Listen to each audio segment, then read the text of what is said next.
Hi hello friends, welcome to my channel. ಇವತ್ತಿನ recipe ಬೆಂಡೆಕಾಯಿ ಹುಳಿ, ಬೆಂಡೆಕಾಯಿ ಸಾಂಬಾರು ಅಥವಾ ಬೆಂಡೆಕಾಯಿ ಗ್ರೇವಿ ಅಥವಾ ಏನು ಬೇಕಾದರೂ ಹೇಳ್ಬೋದು. ಒಟ್ಟಿನಲ್ಲಿ ರುಚಿ ಮಾತ್ರ ಅದ್ಭುತವಾಗಿರುತ್ತೆ.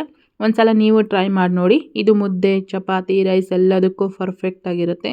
ಸೊ ಬನ್ನಿ ಹಾಗಾದರೆ ಇದನ್ನು ಹೇಗೆ ಮಾಡೋದು ಅಂತಂದೇಳಿ ಒಂದ್ಸಲ ಚೆಕ್ ಮಾಡೋಣ.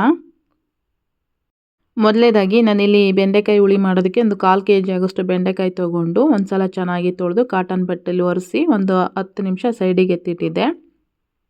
ಅದರಲ್ಲಿ ಇರ್ತಕ್ಕಂಥ ನೀರೆಲ್ಲ ಕಂಪ್ಲೀಟಾಗಿ ಡ್ರೈ ಆದಮೇಲೆ ಈ ರೀತಿ 1 ಇಂಚಿನಷ್ಟು ಉದ್ದಕ್ಕೆ ಕಟ್ ಮಾಡಿ ತೊಗೊಂಡಿದ್ದೀನಿ ನಾನು.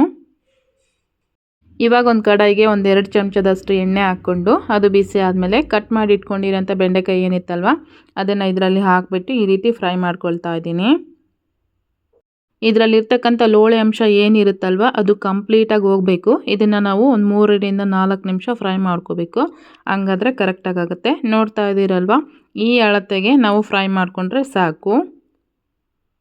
ಅಷ್ಟರಲ್ಲಿ ಇದಕ್ಕೆ ಮಸಾಲೆನ ಪ್ರಿಪೇರ್ ಮಾಡ್ಕೊಳ್ಳೋಣ.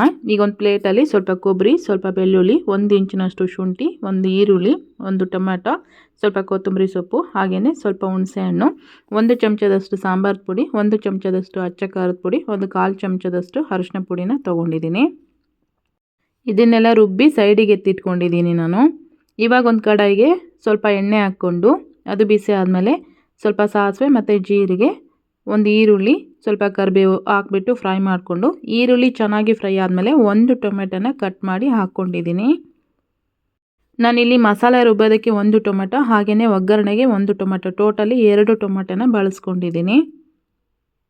ಇವಾಗ ರುಬ್ಬಿಟ್ಕೊಂಡಿರೋಂಥ ಮಸಾಲೆ ಏನಿತ್ತಲ್ವ ಅದನ್ನು ಸಮೇತ ಇದರಲ್ಲಿ ಹಾಕಿಬಿಟ್ಟು ರುಚಿಗೆ ತಕ್ಕಷ್ಟು ಉಪ್ಪು ಹಾಕಿ ಆ ಮಸಾಲೆ ರುಬ್ಬಿರೋಂಥ ಮಿಕ್ಸಿ ಜಾರ್ಗೆ ಸ್ವಲ್ಪ ನೀರು ಹಾಕ್ಕೊಂಬಿಟ್ಟು ನೀರನ್ನ ಹಾಕ್ಕೊಂಡಿದ್ದೀನಿ.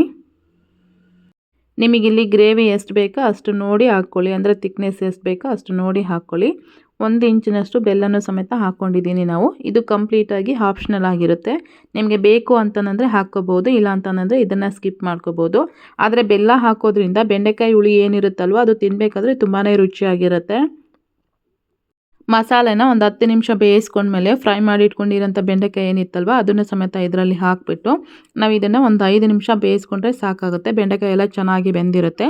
ಇವಾಗ ನಾನು ಇದನ್ನು ಮುಚ್ಚಿಬಿಟ್ಟು ಒಂದು 5 ನಿಮಿಷ ಬೇಯೋದಕ್ಕೆ ಬಿಡ್ತಾ ಇದ್ದೀನಿ. 5 ನಿಮಿಷ ಆದಮೇಲೆ ಮುಚ್ಚಳ ಓಪನ್ ಮಾಡ್ತಾ ಇದ್ದೀನಿ. ನೋಡಿ, ಬೆಂಡೆಕಾಯಿ ಎಲ್ಲ ಚೆನ್ನಾಗಿ ಬೆಂದಿದೆ, ಗ್ರೇವಿನೂ ಸಹ ಚೆನ್ನಾಗಿ ಗಟ್ಟಿ ಆಗಿದೆ.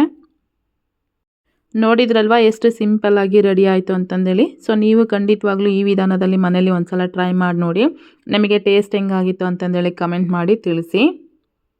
ಇದನ್ನು ನಾವು ಬಿಸಿ ರಾಗಿ ಮುದ್ದೆ ಜೊತೆ ಆಗಿರ್ಬೋದು, ರೈಸ್ ಜೊತೆ ಆಗಿರ್ಬೋದು, ಯಾವುದ್ರ ಜೊತೆ ಬೇಕಾದರೂ ತಿನ್ಬೋದು. ತುಂಬಾ ರುಚಿಯಾಗಿರುತ್ತೆ. ಸೊ ಇವತ್ತಿನ ರೆಸಿಪಿ ನೋಡಿದ್ರಲ್ವ, ನಿಮಗೆಲ್ಲ ಇಷ್ಟ ಆಗಿದೆ ಅನ್ಕೋತೀನಿ. ಇಷ್ಟ ಆಗಿದ್ರೆ ಈ ವಿಡಿಯೋಗೆ ಒಂದು ಲೈಕ್ ಮಾಡಿ, ಕಮೆಂಟ್ ಮಾಡಿ, ಶೇರ್ ಮಾಡೋದನ್ನು ಸಹ ಮರಿಬೇಡಿ. ಮತ್ತೆ ಹೊಸ ರೆಸಿಪಿ ಜೊತೆ ಸಿಗೋಣ. ಅಲ್ಲಿವರೆಗೂ ಟೇಕ್ ಕೇರ್, ಬಾಯ್.